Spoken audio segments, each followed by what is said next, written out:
ஆ இந்த வாழ்க்கை ஒரு நாடக மேடை, அதில் நடித்திடும் நடிகர்கள் நாம். இந்த வாழ்க்கை ஒரு புத்தகம் என்றால் அது கூறிடும் பாடம் நாம்.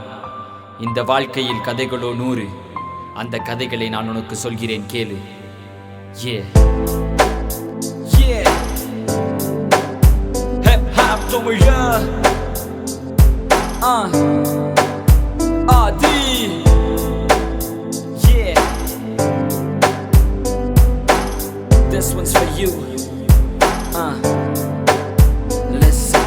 அவள் பெயர் செல்வி, கற்க போனால் கல்வி. பள்ளிக்கூடம் போகையில கவனம் படிப்பில் இல்ல. புத்திமதி சொல்ல யாரும் இல்லை, காரணம் இவளுக்கு தாயும் இல்ல, தந்தையோ போதையில்ல. பரிதாபம் இவள் நிலைமை, பாசமின்றி வெறுமை. பாசம் காட்ட தந்தைக்கு நேரம் இல்லை, என்ன கொடுமை. பாசம் தேடி அலைந்தால் பதுமை கிடைக்கல, அதனால் போதைக்கு இவள் அடிமை. தோழி என்ற பெயரினில் சில பேர் காதலித்து பார் என்று முட்டிவிடும் பல பேர். காதலித்தால் ஒருவனை அவனும் நல்லவன் இல்லை என்று செய்வர் பாவம் ஒன்றும் அறியாத சின்ன பிள்ளை. ஒரு நாள் போதையில்ல, போர்வைக்குள்ள போகையில்ல, அவனும் அணைத்துக் கொள்ள இவளும் தடுக்கவில்லை. இது மட்டுமின்றி பல பெண்களுடன் தொடர்பு. கடைசியில் ஒரு நாள் இது அவளுக்கு தெரிந்து சென்றால் பிரிந்து இவனை மறந்து கயவனின் பசிக்கின்ற குழந்தை விருந்து. விளைவு காதல் தோல்வி, இலவச இணைப்பாக HIV. மரண படுக்கையில் வாழ்க்கை தெரிந்தது, செய்த தவறை எண்ணி மனம் இங்கு வருந்தது. 16 வயதிலே வாழ்க்கை முடிய வேண்டுமா? கண்களை மூடினால் இறைவனிடம் வேண்டினால். எனக்கொரு வரம் தா, அழுதிடும் சின்ன பிள்ளை நான் உந்தன் கைகளில் ஏந்திக் கொள்வாய்.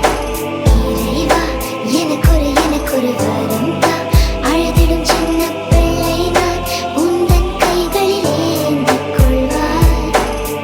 ஒரு நாளில் எத்தனை உறவு, ஒரு நொடியில் எத்தனை கனவு. காணல் நீராய் கரைகிறது. வாழ்க்கை தனில் கஷ்டம் வரலாம், வாழ்வே கஷ்டம்தான் என்றால் இறைவா நானும் என்ன செய்வேன்?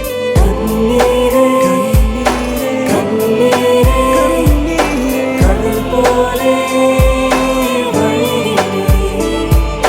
கஷ்டங்கள் நஷ்டங்கள்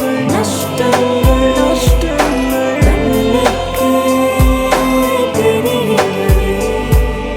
இறைவா, எனக்கொரு வரம் தா, அழுதிடும் சின்ன பிள்ளை நான் உந்தன் கைகளில் ஏந்திக் கொள்வாய். இறைவா, எனக்கொரு வரம் தா, அழுதிடும் சின்ன பிள்ளை நான் உந்தன் கைகளில் ஏந்திக் கொள்வாய். இறைவா, எனக்கொரு வரம் தா, அழுதிடும் சின்ன பிள்ளை நான் உந்தன் கைகளில் ஏந்திக் கொள்வாய். இறைவா, எனக்கொரு வரம் தா, அழுதிடும் சின்ன பிள்ளை